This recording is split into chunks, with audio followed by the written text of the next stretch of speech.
ты, Петро, житцо спялить, жито родить, серпи вострить. А еще старые люди говорили, на Петра баба хлеба напекла, на Ивана колосок, на Петра пирожок. Як прийнято, на Кермаш гості прибувають. Тут наші сусіди, орльовці.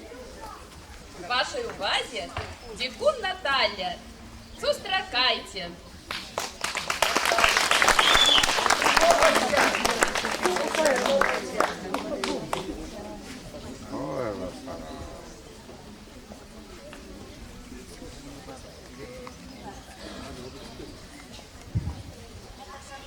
Ой, за тим баром брала дівка льон, да й забила пов'язати. Вернуся назад, да й пов'яжу льон, от сирою довгиною.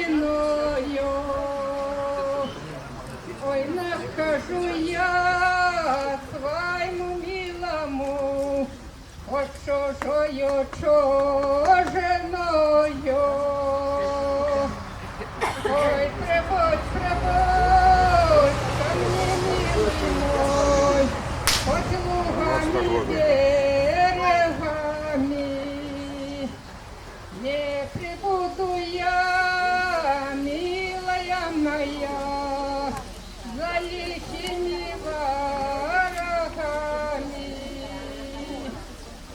Я все вороги сопчу под ноги, а горочку перебуду.